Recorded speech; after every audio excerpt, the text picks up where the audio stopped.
Hi everyone! It's been a minute since I've made a new video, but I'm sorting my seeds today and I thought that maybe you would like to join me on the process. So I'm a little bit far away because I just wanted to give you an overall view of what I'm doing, and then I'll bring you a little bit closer so we can have more of a conversation. So there's many ways that you can organize your seeds, and you can Google organize seeds and you'll have 1,000 results or more.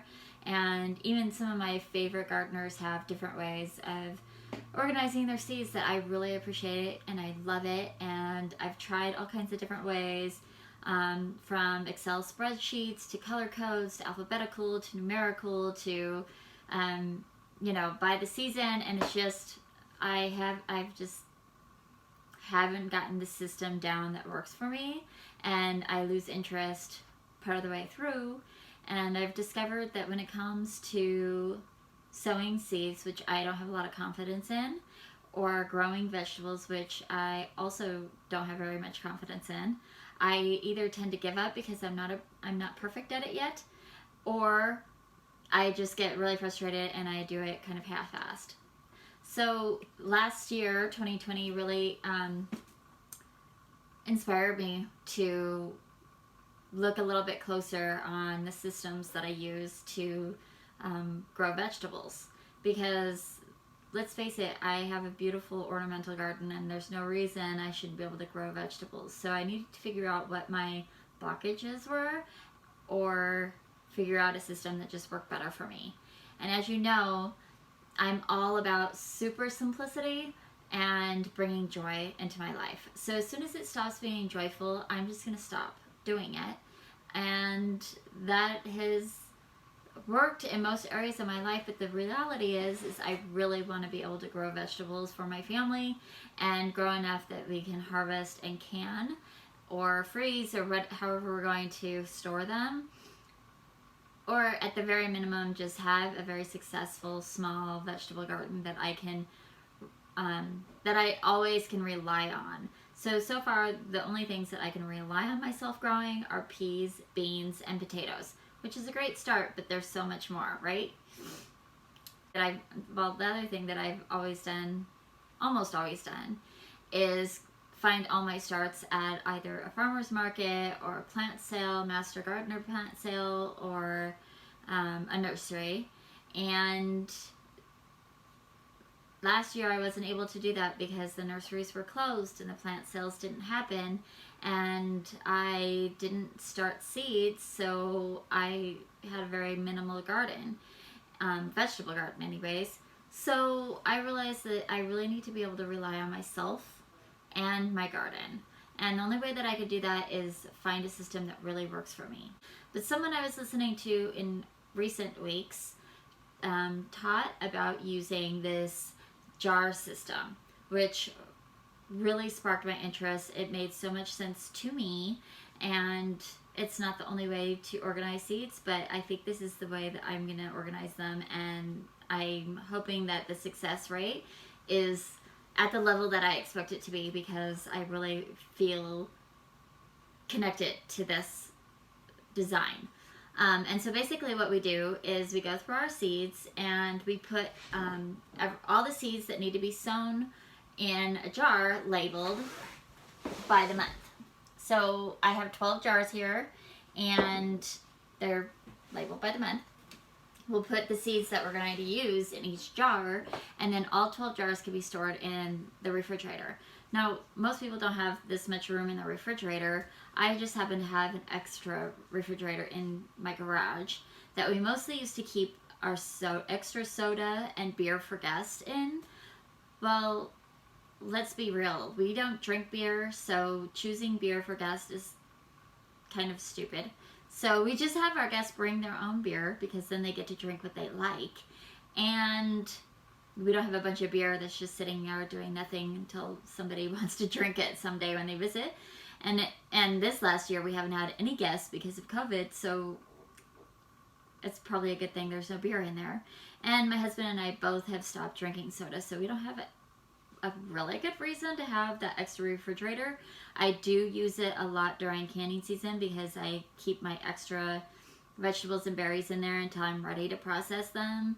And we do use the freezer for some excess vegetables that don't fit in a regular freezer.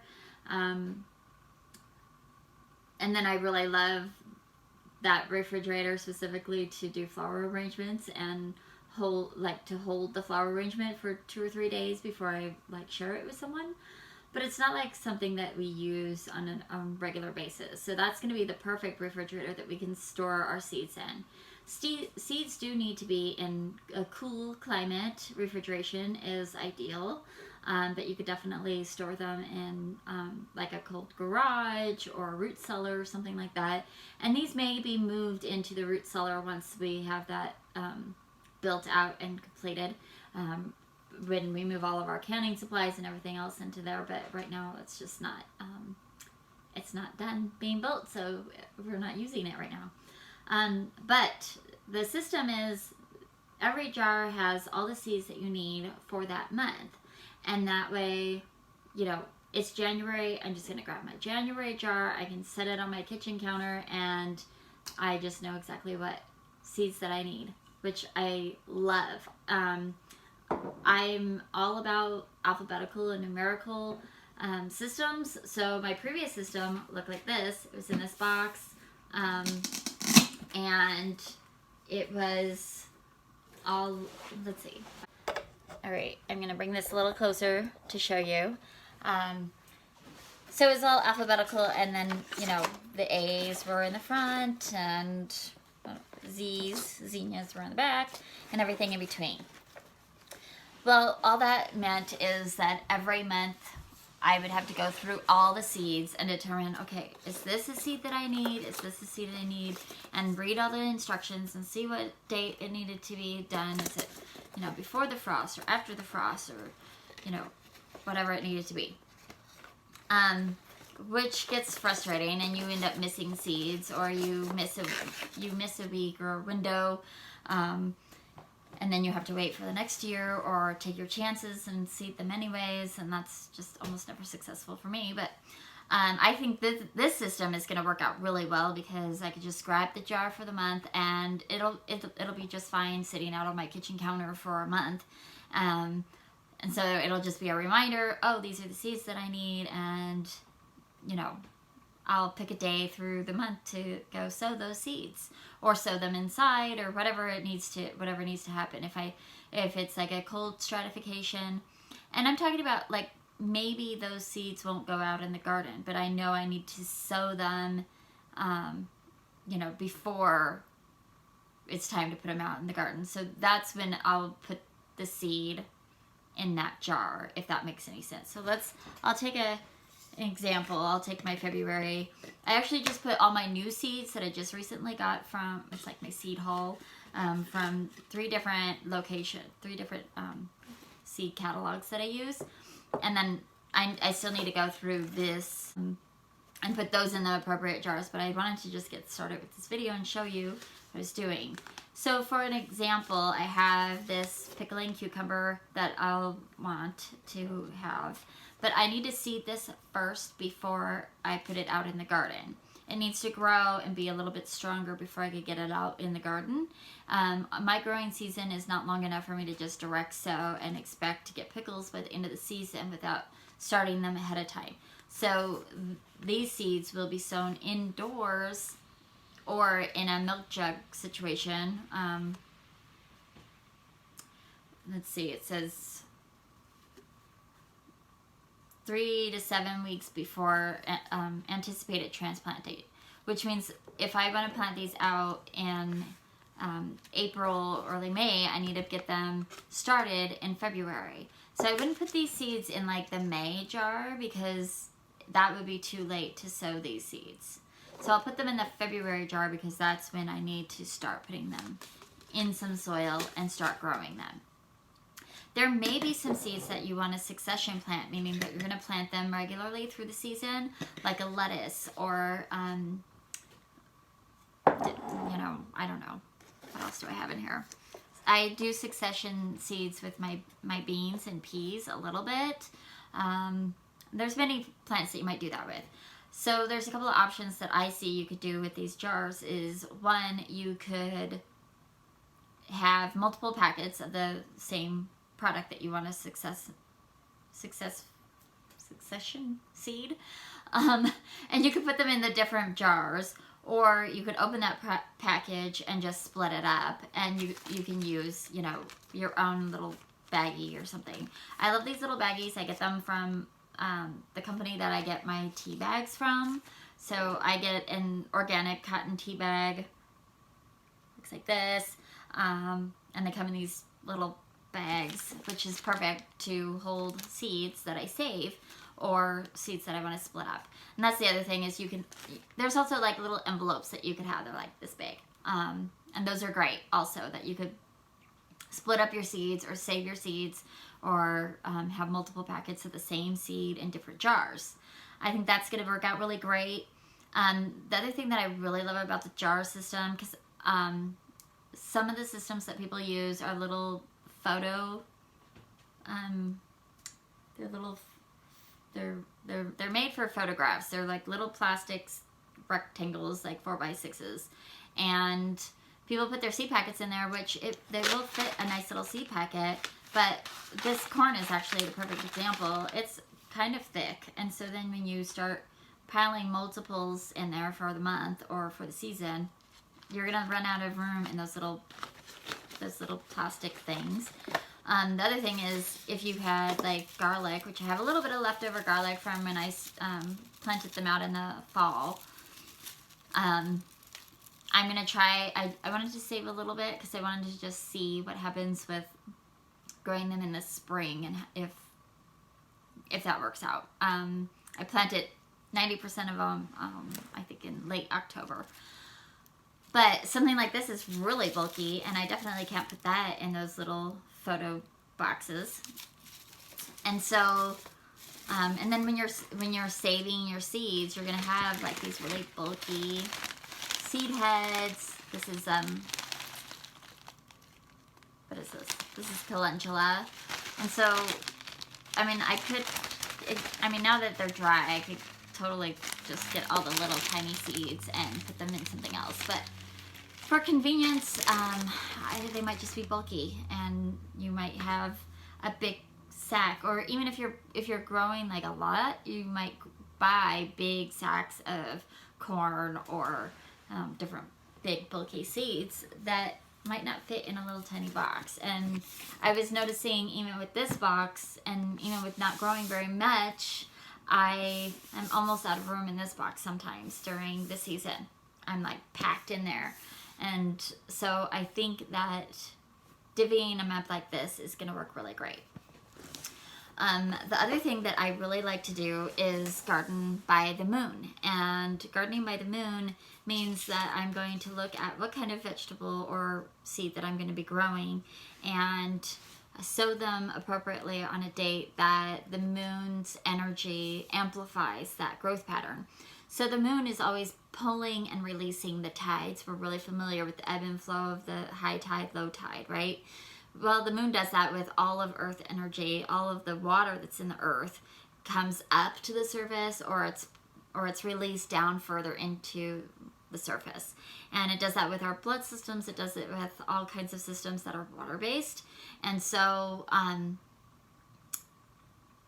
I like to use the moon's energy to help my plants grow better and bigger and more successfully. And so it depends on what kind of plant you're going to be growing, at what phase of the moon that you're going to be growing it at. My point is, if you want to grow a root vegetable versus a leaf vegetable versus a fruiting, flowering vegetable, you're going to pick different types of moon phases. And I'm really going to be like focusing on moon gardening this year, so I'll be able to explain that deeper in future videos.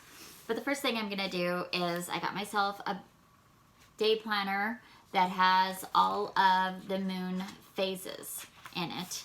It's just got the date and the moon phase, and that's going to help me understand where we're at, and then I can look that up, and I have an app on my phone. It's called Moon and Garden. If you want to look at it, it's free app.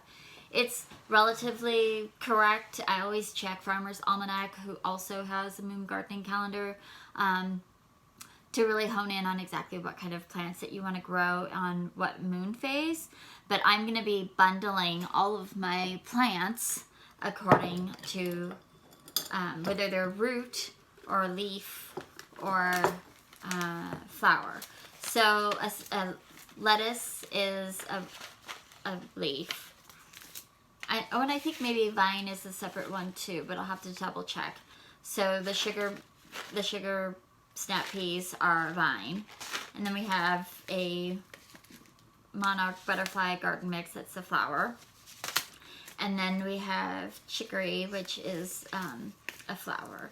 And then we have chamomile, which is also grown for the flower.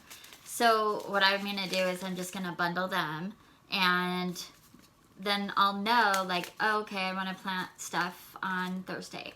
So then I could just look and see what's Thursday's moon phase look like, and, oh, that's too tight. And then I can just determine, oh, well, I can do my leaf vegetables or whatever that day, or I can do my flowers that day, and then I can pick another day through the month that I'm going to do a different crop on. If you use rubber bands, if my mom or my aunt are watching this, I'm very sorry that I'm using rubber bands. They're clean, I promise. They're brand new. The other thing you could do is use something like these little guys, you know, and depending on what it is that you're trying to hold together.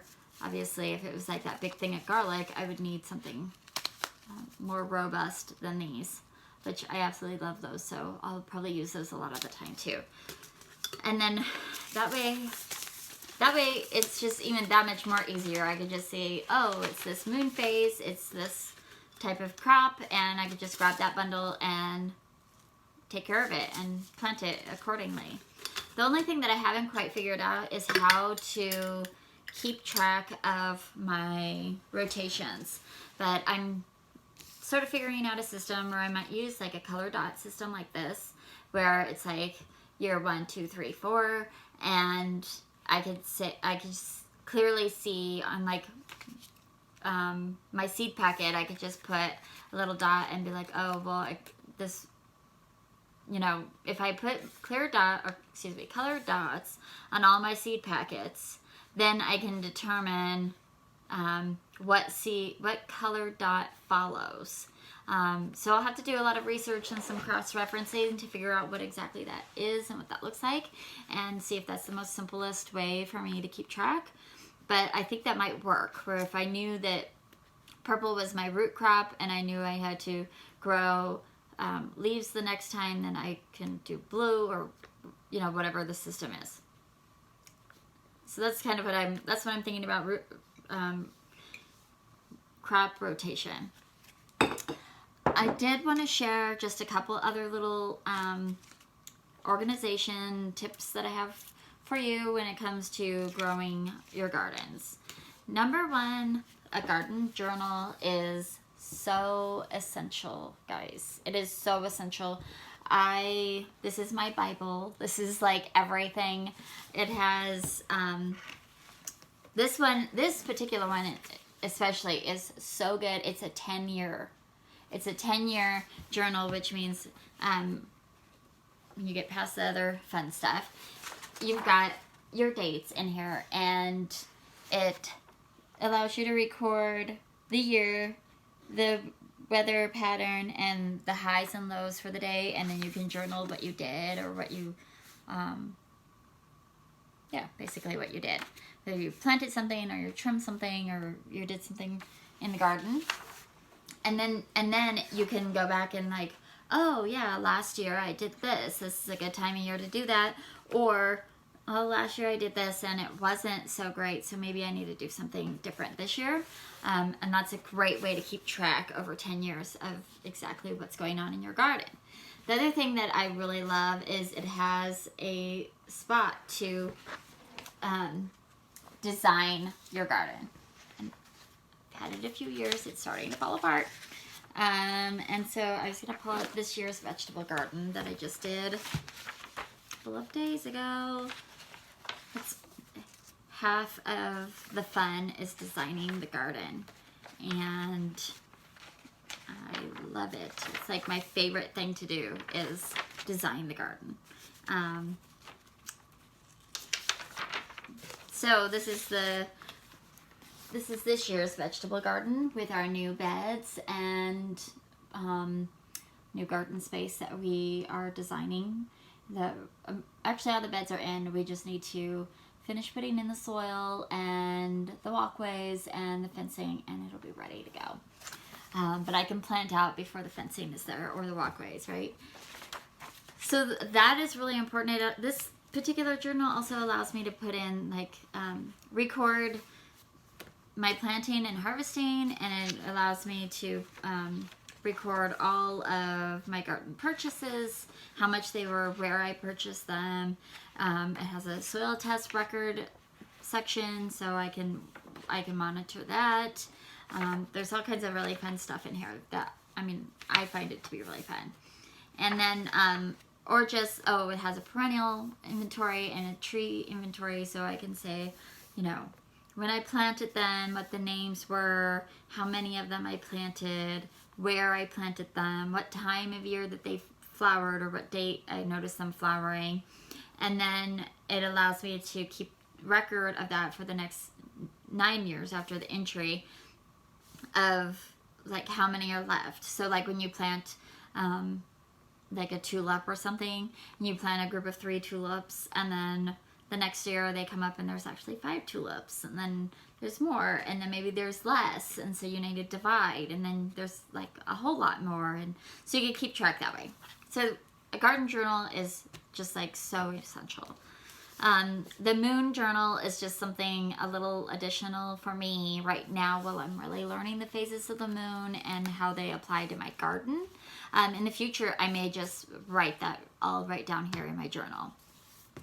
And then the other thing that's like obvious, it might be obvious, but maybe it's not, are seed catalogs. So seed catalogs are, you know, a gardener's dream catalog when they come in the winter. Most of them come late December, early January, and we get to spend a few weeks planning and plotting and dreaming about our summer gardens. These are 3 of my favorites. This is Baker Creek Heirloom Seeds. They're out of Minnesota, but they ship all over the country, maybe even all over the world, I'm not sure. But they're really reliable. Their seed success is outstanding, and they have some really unique, fun seeds in there. The other one that I really love is Territorial Seeds. They are actually located in Cottage Grove, Oregon, which is not very far from where I live. A different gardening zone. They're inland from me, so they're a little warmer, but their seeds are, they've been created so that they grow really well in Oregon climates. And then another one that I really love, and I usually, usually buy my starts from this company, the Time Garden, and they're only like an hour away from me, up the Alsea River. Really quality nursery. Another one that I don't have a seed catalog for, physically, I shop online with, and that is Strictly Medicinal Seeds. And I really love supporting their company and getting all of my medicinal seeds from them. They have a huge variety of medicinal seeds. And of course I buy from other seed companies too, but those 4 I go to first. And then if I can't find what I'm looking for, I expand from there. So the other thing that I'm implementing this year to help me get really into my vegetable gardening is I created a little folder. So this one is January through May, and then I have June through October here. And these are just like those, you know, accordion file things. And I've gathered a bunch of information from all the different sources, Master Gardeners, Horticulture School, online resources, things that I've just made notes about and had in like little, either loose or in other 3-ring binders, or just I feel like they were kind of like scattered everywhere. I've compiled them all together so that I can easily just go into the January pocket and pull out all of my January notes and be like, oh, okay, these are all the things that I should be looking at and considering for the month of January, and what I, and make decisions upon that, and, what do I want to do with those. So I think that's going to be really fun, because in the past it's been like, oh, I don't know where that thing is. It seems like I should be doing something right now, but I don't really know. And now I have a system where I could pull all my seeds out of the jar, pull all my tasks out of an envelope, and make a plan for the month, and then I can put everything away, and it'll be nice and tidy, and I don't have to keep going through the same things over and over and over again. It's a huge pet peeve of mine. I want to go over and over and over the same thing over and over again. The other thing that I'm probably going to implement into the garden task notes is putting everything in plastic, because oftentimes you take your notes out into the garden, and in the winter and springtime everything can get muddy and dusty and dirty and whatever. So I think putting all my notes in these will help protect them and keep them longer, and help me be more successful. So I think that is it. If you have any questions, you can comment below. If you like what you're watching, you can subscribe or hit the bell to subscribe and get notifications of when I post new videos. I'm hoping that I will be posting a lot more in, the near future. I have taken kind of a hiatus for the last 6 months or so. I've been dealing with a health issue that I've got a handle on. I understand what it is now, so that I can move into a healing process. And I've been on a specific protocol for the last 3 weeks, and I'm feeling really good, and things are clearing up and looking like I'm heading in the right direction. I'll probably talk about that a little bit more in another video, but I just wanted to touch bases with you and let you know what I'm up to today, and it's all about sorting the seeds and planning for the future. And this is the time of year that we do that, even in our own personal lives. And the other thing that my husband and I really love to do at this time of year is create a vision board, which we'll be doing this weekend. And it's kind of like planting seeds for your soul. So just think about that, and know that our gardens are a plan for the future. And I think that's an important thing to do, is planning for the future and planning for more joy and more success. And to me, having success is joyful. So that's why I do all of this. And but I'm always honing and refining and making it better and easier and more simple, so that I can spend more time doing the things that I really love. So until next time, thank you very much for watching, and I'll talk to you soon. Bye.